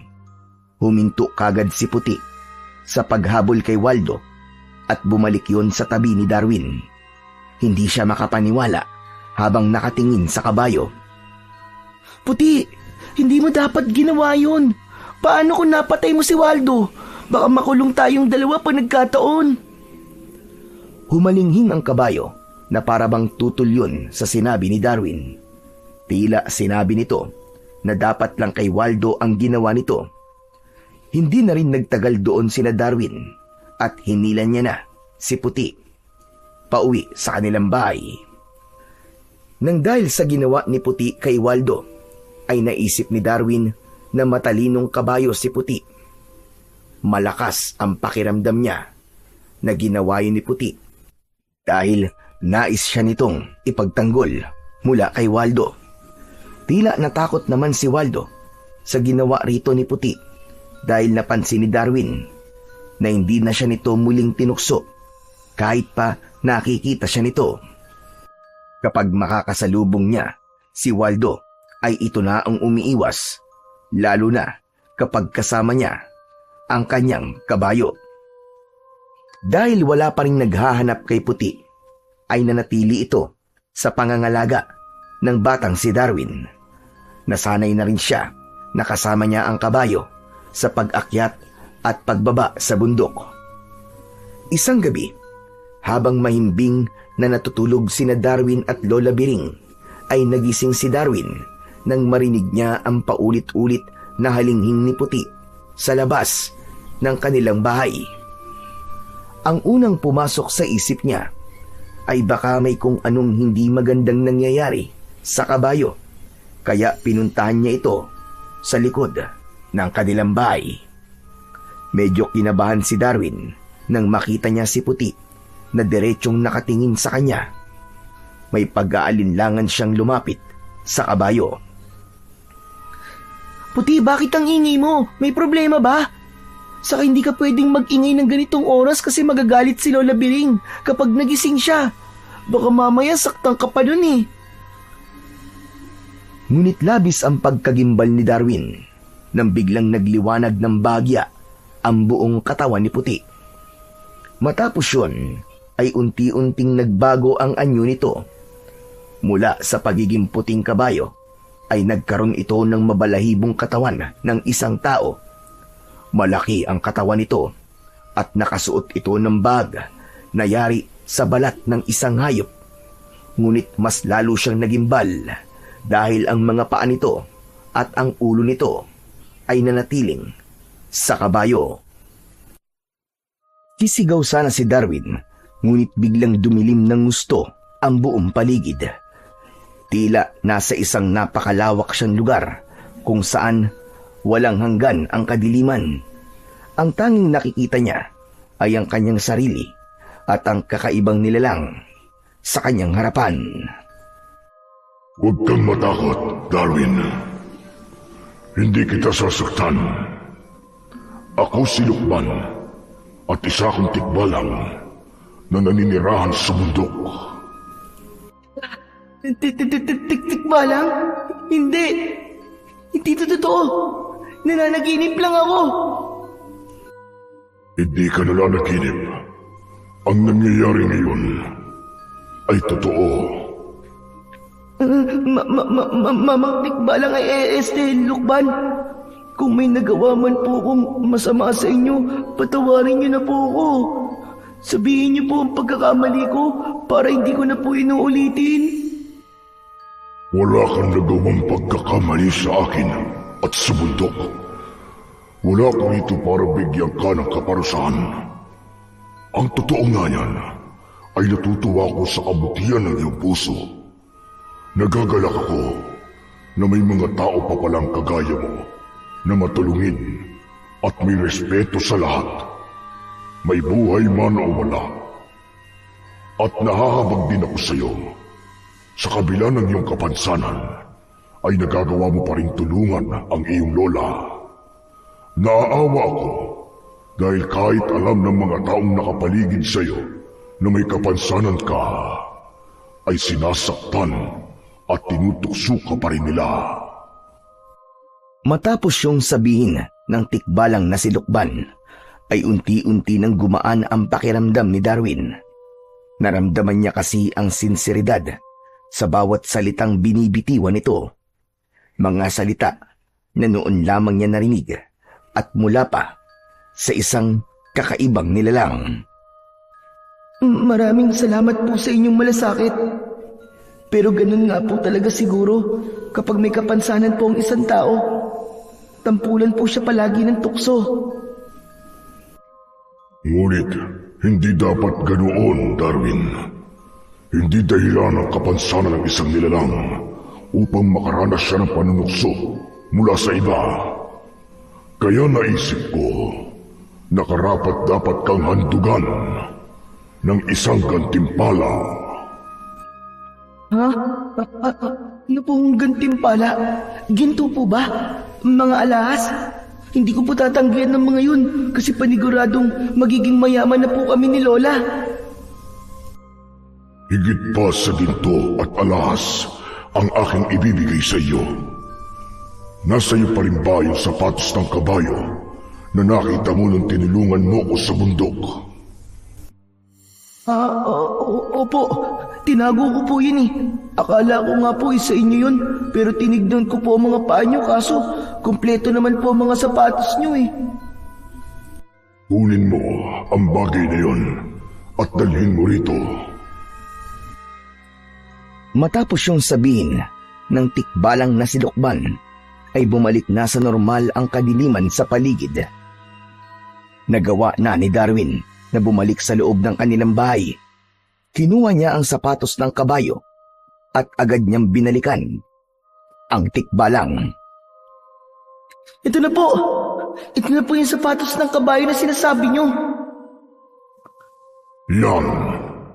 Yan ang gantimpala na aking ipagkakaloob sa iyo. Ano po? Ito po? Pero hindi naman po ako kabayo para gumamit nito eh. Sa akong ibibenta ko naman po to sa junk shop, parang wala pa tong 1 kilo eh. Pero ayos lang po pala, tatanggapin ko pa rin po ito. At iisipin ko na ang bagay po na ito ay patunay na may nakilala po kong tikbalang na kagaya po ninyo. Hindi yan isang pangkaraniwang sapatos ng kabayo, Darwin. Yan ay ang makapangyarihang mutya ng sapatos ng kabayo. Teka, hindi po ba't ang mutya ay yung parang agimat o anting-anting? Higit pa roon ang taglay niyang kapangyarihan. Itali mo yan sa iyong bebang at makakamtan mo ang kapangyarihan ng mutya na yan. Ano po ba ang kapangyarihan na meron to? Yun ang dapat mong tuklasin, Darwin. Malaki ang tiwala ko sa iyo na gagamitin mo yan sa kabutihan dahil busilak ang iyong puso. Magsasalita pa sana si Darwin nang bumalik na si Lukban sa pagiging isang kabayo. Ha? Lukban, sagutin niyo po muna ang tanong ko. Anong kapangyarihan ng mutya na to? Wala na. Ang daya niyo naman. Hindi niyo pa nga sinasabi sa akin eh. Nanatili si Lukban sa pagiging kabayo at wala na siyang nakuwang sagot mula rito. Wala nang nagawa si Darwin kundi ang sundin ang sinabi ng tikbalang. Naghanap siya ng matibay na tali. Nakahanap siya ng mahabang tali na gawa sa abaka at yun ang ginamit niya upang itali ang mutya ng sapatos ng kabayo sa kanyang bewang. Matapos yun, ay bumalik siya sa pagkakahiga sa tabi ng lola niya na mahimbing pa ring natutulog. Nang pumikit na si Darwin, ay hindi pa rin siya makapaniwala sa nangyari sa gabing yun. Pakiramdam niya ay isa lang panaginip ang lahat na may nakilala siyang tikbalang sa katauhan ni Puti na Lukban pala ang pangalan. Kinaumagahan, gaya ng nakasanayan, ay maagang gumising si Darwin. Sandaling nawala sa utak niya ang nangyari kagabi dahil ang una niyang naisip ay ang mga gawain na kailangan niyang gawin sa araw na yun. Wala na sa tabi niya si Lola Biring dahil palagi itong nauunang magising. Bumangon si Darwin. Naglakad siya patungo sa kusina at naabutan niya roon si Lola Biring na nagpriprito ng itlog. Naramdaman ng matanda ang presensya ni Darwin, kaya humarap ito. Magsasalita sana si Lola Biring, ngunit natigilan ito. Bumakas ang pagkagimbal sa muka ng matandang babae. Lola, bakit ganyan po ang itsura nyo? May problema po ba? Ang kaliwa mong paa. Ano nangyari sa paa mo? Po, bakit po ba? Yumuko si Darwin upang tignan ang kaliwa niyang paa. Maging siya ay nagimbal sa kanyang nakita. Normal na ang kanyang kaliwang binti at paa. Hindi na yun payat at doon lang niya napagtanto na nagawa niyang makapaglakad ng maayos. Naguguluhang lumapit si Lola Biring kay Darwin. Hinawakan at pinisil-pisil nito ang kanyang binti. Bihira. Isang himala. Paano nangyari ito? Sabihin mo ka, may ininom ka bang gamot o nagpatingin ka ba sa isang albularyo? Ano nangyari sa'yo? Bakit nagkaganyan ang binti mo? Wala po akong ininom na gumot, Lola Biring. Hindi rin po ako nagpagamot sa isang albularyo. Paggising ko po, ganyan na po yan eh. Ngayon ko nga lang po nakita. Sandaling natigilan si Darwin nang maalala niya ang tikbalang nasilukban at ang nakasabit sa bewang niya na mutya ng sapatos ng kabayo. Doon niya nalaman na kaya nakakalakad na siya ng normal ay dahil nasa kanya ang isang makapangyarihang mutya mula sa tikbalang. Nagdesisyon si Darwin na wag munang sabihin sa lola niya ang tungkol sa bagay na yon. Naluwa si Darwin sa labis na kasiyahan. Pakiramdam niya ay nangyari na ang himalang matagal niya nang nais mangyari sa kanya. Hindi ko po talaga alam kung paano po ito nangyari. Pero napakasaya ko po. Magaling na po ang isang binti ko at paa ko, Lola. Magaling na po ako. Hindi na nakapagsalita ang matandang si Lola Biring. Hindi alam ni Darwin kung masaya ba o hindi ang lola niya sa magandang pangyayaring yon. Pero nang sandaling yon, ay hindi na yon binigyan ng pansin ni Darwin dahil mas lamang ang kasiyahan na kanyang nararamdaman. Mabilis na kumalat sa buong baryo ang tila himalang nangyari kay Darwin. Marami ang nagtanong sa kanila ni Lola Biring kung paanong biglang gumaling ang pagiging pilantod ni Darwin, at iisa lang ang naging kasagutan nila. Hindi nila alam kung paano yun nangyari at kinukonsidera nila na isa yung himala mula sa kalangitan. Isa sa mga naging masaya sa paggaling ni Darwin ay walang iba kundi ang kaibigan niyang si Rodel. Hindi ito makapaniwala na makapaglalaro na sila nito ng habulan at makakaakyat na sila ng magkasama sa mga puno. Habang si Puti ay nananatiling normal na kabayo sa paningin ng lahat. Ngunit para kay Darwin ay hindi na isang kabayo si Puti dahil batid niya na isa tong makapangyarihang tikbalang na siyang dahilan ng kanyang paggaling. Habang pababa si Darwin ng bundok kasama si Puti, ay kinausap niya ito. Puti, maraming salamat ha.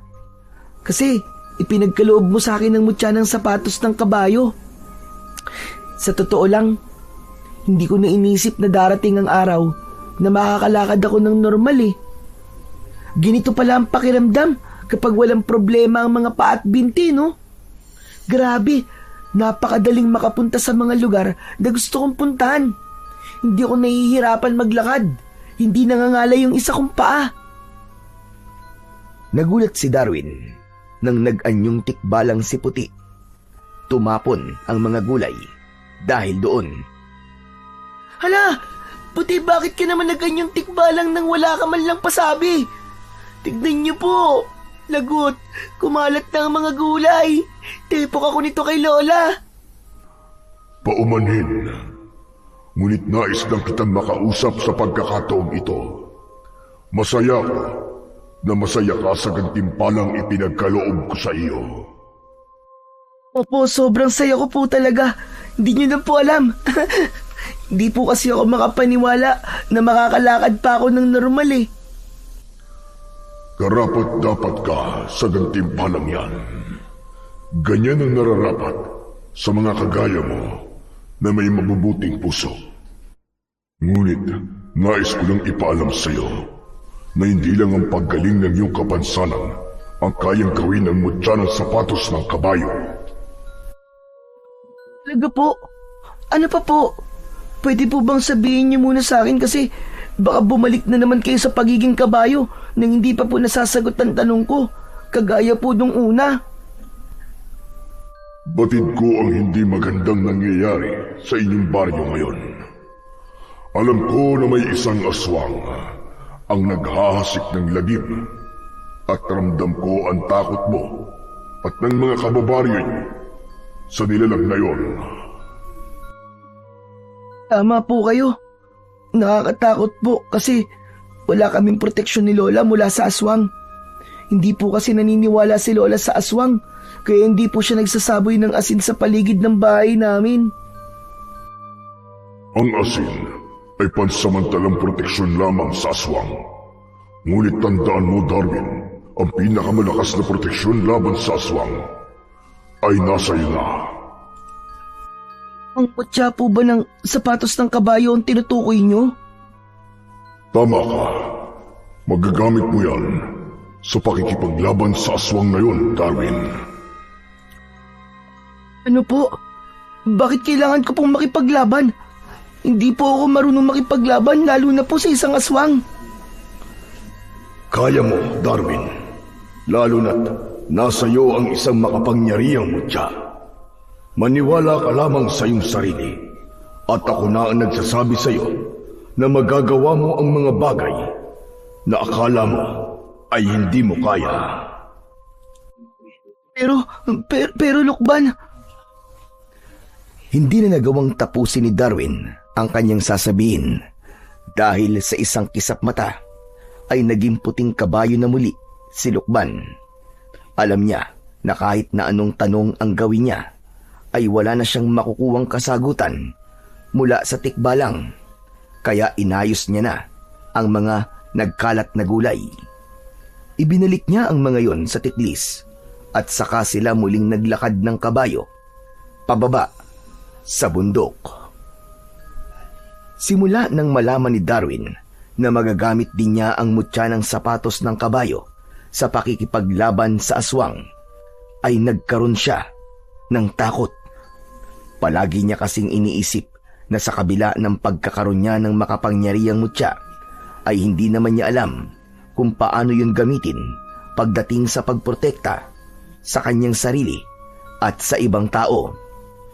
Isang umaga, nakaupo si Darwin sa upuang nasa likod ng kanilang kubo. Nakatingin lang siya kay Puti habang malalim na nag-iisip. Nagulat si Darwin nang biglang tumabi si Rodel sa kanya. Natawa ito nang magulat siya. grabe ka, ang lalim naman ang iniisip mo, Darwin. Ang dali mo tuloy gulatin. Ano ba kasing iniisip mo?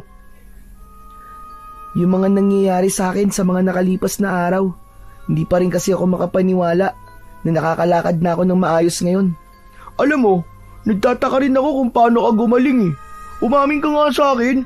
May pakiramdam kasi ako na alam mo naman talaga ang sagot pero ayaw mo lang sabihin eh. Wala akong nililihim sa'yo, no? Sus, kilala kita. Alam ko kapag hindi ka nagsasabi ng totoo. Ano bang ginawa mo, ha?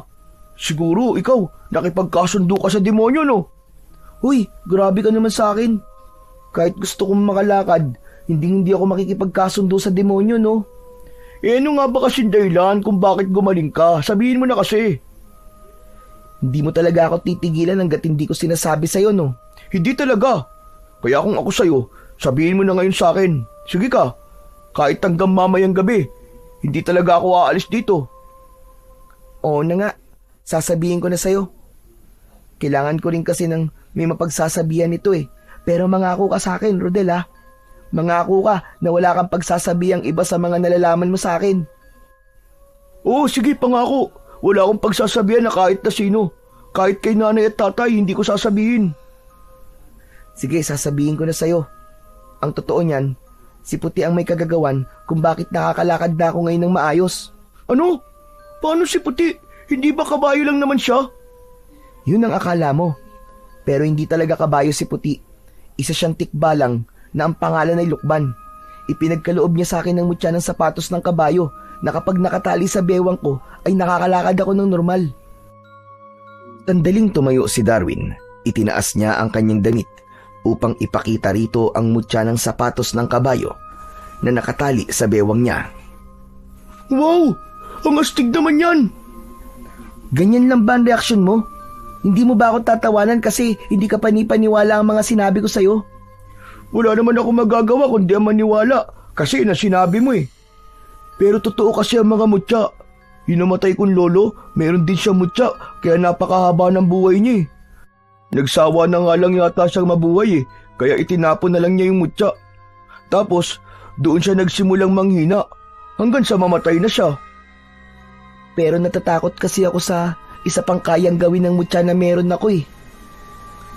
Alam mo Rodel, ang sabi sa akin ni Lukban, pwede ko daw itong gamitin sa pakikipaglaban sa aswang.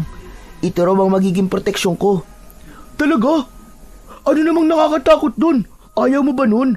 May proteksyon ka sa aswang na namemerwisyo dito sa baryo natin? Yung proteksyon, gusto ko yun. Pero yung makipaglaban ako sa aswang, parang hindi ko yata kaya yun. Natatakot ako eh. Sa bagay, may punto naman yung sinabi mo. Pero isipin mo na lang na hindi ibibigay ang mutya sa'yo kung alam ng tikbalang na hindi mo kayang makipaglaban. Kung ayaw mo niyan, ibigay mo na lang sa akin. Ako na lang ang makikipaglaban sa aswang. Tapos, uunahin ko si Waldo. Total, mukha rin naman siyang aswang eh. Puro ka talaga kalokohan eh. Eh di kung ibibigay ko tong mutya sa'yo, magiging pilantod na ulit ako. Ay, oo nga pala no. Eh di sa'yo talaga yan. Saka, magdasal ka na lang na hindi kayo atakihin ng lola mo ng aswang. Nang sa ganun, hindi mo kailangan makipaglaban, di ba? Tama ka, Rodel. Sana nga ay hindi kami atakihin ng aswang. At sana ay umalis na ang mga aswang na yun dito sa baryo natin. Baka kasi kapag nagtagal pa siya rito, ay madagdagan pa ang magiging biktima niya eh. Kapwa tumahimik sina Darwin at Rodel habang nakatingin sila kay Puti na nakatali sa puno ng mangga. Inisip ni Darwin na kung sakali na kailangan niyang makipaglaban sa aswang, ay kaya ba niyang harapin yun? Nang sandaling yun, ay labis ang pagdududang nararamdaman niya para sa kanyang sariling kakayahan. Kinagabihan, habang mahimbing nang natutulog si Lola Biring, ay gising na gising pa rin ang batang si Darwin. Nang dahil sa kanyang pag-iisip, ay hindi siya dinadalaw ng antok. Maya-maya pa, ay napapitlag si Darwin nang may bumagsak na kung ano sa kanilang bubong. Biglang nagising ang kanyang lola na si Lola Biring. Jesus Mariosep, ano ba bagay na yun? Ano yung maingay? Hindi ko po alam. Para pong may bumagsak po sa bubong natin, Lola Biring eh.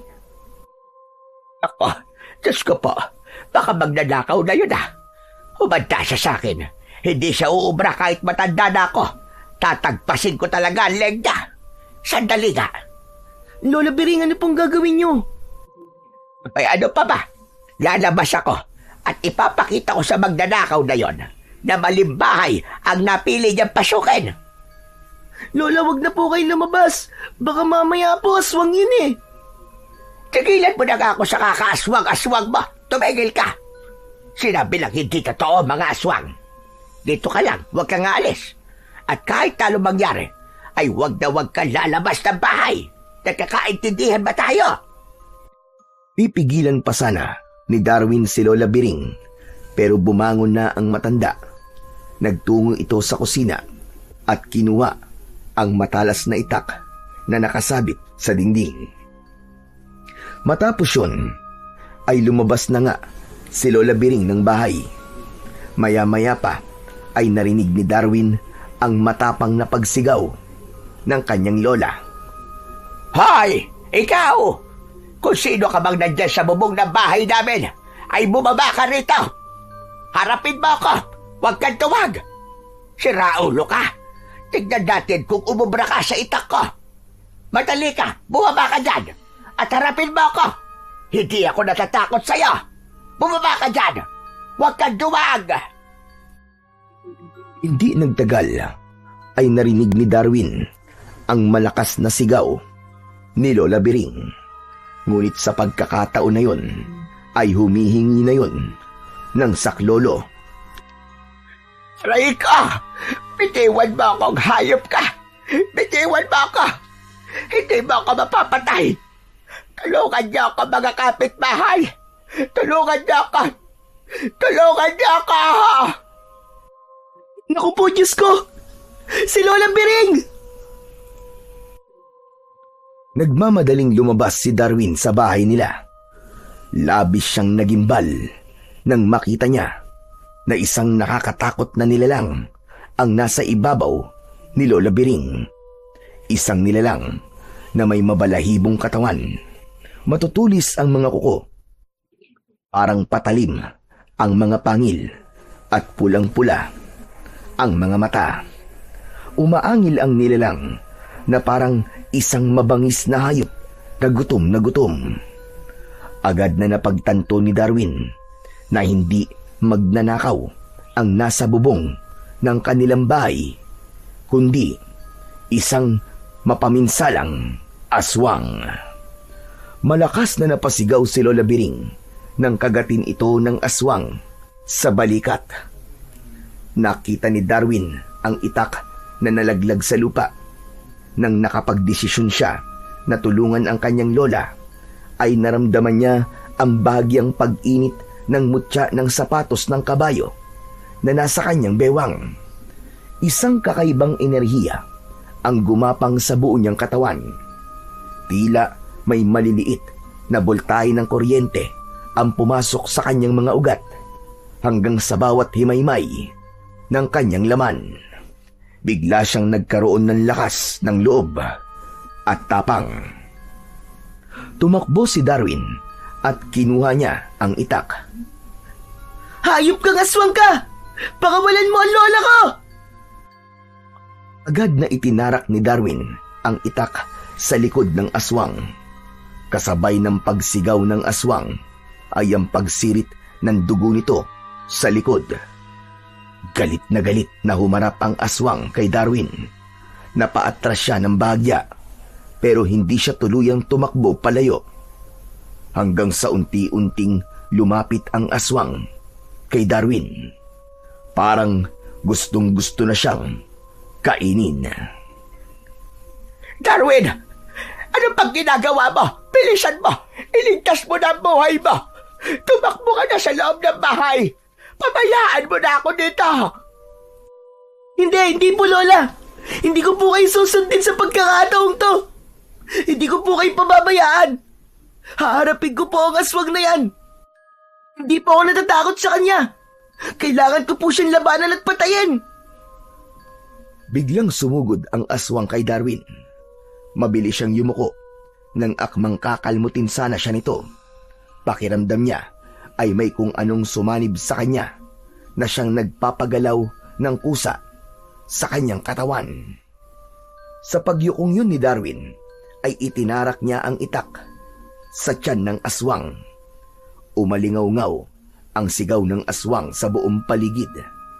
Doon na sumilip ang mga tao sa kani-kanilang mga bintana upang panoorin ang pakikipaglaban ng batang ni Darwin sa mabangis na aswang. Sa muling pagsugod ng aswang ay malakas yung sinipa ni Darwin sa tiyan. Hindi siya makapaniwala nang lumipad ng malayo ang aswang nang dahil sa isang sipang yun. Pakiramdam niya ay hindi lang siya naging malakas, kundi nagkaroon din siya ng katangian ng isang kabayo. Nang napahiga ang aswang sa lupa, ay pinilit nitong tumayo, pero nahirapan na ito. Sinamantala ni Darwin ang pagkakataon na yon na nahihirapan ang aswang. Kaya naman, ubod bilis siyang tumakbo palapit sa aswang at walang pagdadalawang isip niyang itinarak ang matalas niyang itak sa gitna ng noo nito. Nang hugutin niya ang itak, ay gumalaw pa ng ilang segundo ang aswang. Kaya naman, mabilis niyang itinarak ang itak direkta sa puso nito hanggang sa tuluyan na yung binawian ng buhay. Doon na lumabas ang mga tao sa kani-kanilang mga bahay at masayang pinalakpakan ang ginawang yun ni Darwin.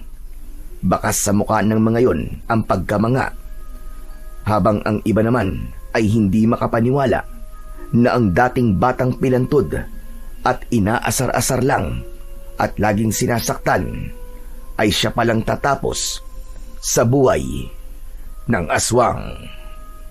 Agad namang nilapitan ni Darwin si Lola Biring. Tinulungan niya ang matanda na makatayo at dinala niya ito sa loob ng kanilang kubo. Inihiga niya ito sa sahig na kawayan. Lola, sandali lang po ah. Dito lang po kayo. Kukuha lang po ako ng panlinis sa sugat niyo sa balikat. Sandali lang po, mabilis lang po ako. Teka, apo. Babaya mo na gawin yan. Hindi naman malalim ang aking sugat. Kaya ayos lang ako. Pero Lola, baka ma-infection po ang sugat niyo eh. Delikado po. Ayos lang ako. Hayaan mo muna. Gusto ko lang sabihin sa'yo na narinig ko ang pag-uusap niyo ng kaibigan mo si Rodel tungkol sa isang tikbalang na nagbigay sa'yo ng makapagyarihang butya. Alam ko na ang butya na yon ang dahilan kung bakit mo natalo ang aswang at kung paano ka gumaling sa iyong kapansanan. Apo, bakit hindi mo sinabi sa akin ang tungkol sa bagay na yon? Alam niyo na po. Sorry po Lola. Kasi po, hindi ko po alam kung anong magiging reaksyon niyo eh. Natatakot po ako sa inyo na baka kung ano pong gawin niyo po sa akin at sa mutya. Kung ganun pala, ay may takot ka nang nabuo sa akin. Ay nako, mali pala talaga ang naging paraan ko para tumapang ka, Darwin apo. Imbis na tapang pala, ay takot ang nagkaroon ka.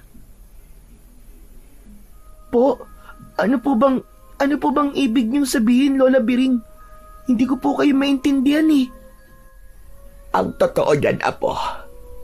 Kaya ako nagiging mahigpit sa'yo at naging matigas ang puso ko, ay naisip ko na yun lamang ang taging paraan para maging matapang ka. Pinahirapan kita kasi naniniwala ko na kapag gano'n ang aking ginawa, ay maiisip mo na sadyang hindi madali ang buhay at wala kang magagawa kundi ang lumaban at protektahan ang sarili mo. Nagkamali ako. Patawarin mo ko, aking apo. Patawan kung huli na nang mapagtanto ko na mali ang paraan na aking ginawa para maging matapang ka sa pagharap sa napakalupit na realidad ng buhay. Pero maniwala ka, apo. Maganda ang aking intensyon, ngunit hindi naging maganda ang aking pamamaraan para gawin kang matapang. Maniwala ka, apo. Patawarin mo ako. Pagkatapos ng revelasyong yun ni Lola Biring, hindi na napigilan pa ni Darwin ang pagtulo ng kanyang mga luha. Maigpit niyang niyakap ang kanyang lola. Hinaplos naman ni Lola Biring ang likod ng kanyang apo habang patuloy ito sa pag-iyak. Patawarin mo ko, Darwin, apo. Patawarin mo ko. Ako ang dapat nagbigay ng pagmamahal na nararapat mong tanggapin. Pero hindi ko ibinigay yun sa'yo. Patawad kung kinailangan mong maranasan ang mga ganong pagpapahirap sa mura mong edad. Patawarin mo ako, apo. Tahan na po, Lola Biring, tahan na po. Pero Lola Biring, salamat po kasi sinabi niyo po yan sa akin. Kaya ngayon, nauunawaan ko na po kayo. Alam niyo po na hindi magiging mabait ang mundo sa mga kagaya ko na may kapansanan. Pero hindi pa po yan lahat, Lola. Pwede naman po tayo magsimula ulit eh. Saka, huwag po kayo mag-alala. Hindi po ako galit sa inyo. Pinapatawad ko na rin po kayo. Diyos ko, maraming salamat, apo. Napakabait mo talaga, bata. Nangangako ko sa iyo na simula sa gabing ito, apo, ay hindi na kita paihirapan pag muli. Ibibigay ko na sa iyo ang pagmamahal na dapat ay noon ko pa ibinigay. Maraming salamat sa pagliligtas mo sa aking buhay, apo. Sa kabila ng kalupitan ko sa iyo, ay hindi ka nagdalawang isip na iligtas ako mula sa aswang. Maraming salamat, apo. Utang ko sa iyo ang aking buhay. Wala na po yun, Lola. Tapos na po. Tsaka syempre po, hindi naman po kita pwedeng pabayaan eh. Lola po kita. At mahal na mahal po kita, Lola. Salamat, apo. Mahal na mahal din kita. Halos ayaw nang humiwalay ni Darwin sa pagkakayakap sa kanyang lola dahil noon lang niya yon nagawa. Kahit patuloy ang pagpatak ng kanyang mga luha, ay nakangiti siya. Labis ang kasiyahan na kanyang nararamdaman dahil alam niya na magiging maganda na ang mga susunod na araw niya sa mundo. Simula noon ay marami nang humanga kay Darwin dahil sa pagkakapatay niya sa aswang na matagal nang nagpapahirap sa kanilang lugar. Ngunit matapos ang tagumpay na yon, ay biglang naglaho ang kabayong si Puti at kasama nitong nawala ang mutya ng sapatos ng kabayo. Hindi na muling nagpakita si Lukban. Ngunit laking gulat ni Darwin dahil nanatiling normal ang kanyang paglalakad kahit wala na sa kanya ang makapangyariang mutya. Para bang iniwan sa kanya ng tikbalang ang isang regalo na hindi na kailanman mawawala. Upang hindi na mahirapan si Darwin, inilipat ni Lola Biring ang taniman ng gulay sa likod ng kanilang bahay at ibinenta nito ang lupa nila sa bundok. Bumalik na rin si Darwin sa pag-aaral at sa pagkakataon na yon ay wala na siyang ibang hihilingin pa. Habang buhay siyang nagpapasalamat kay Lukban dahil ito ang naging daan ng malaking pagbabago sa kanyang buhay at siyang dahilan kung bakit natutunan niyang tumayo sa sarili niyang mga paa.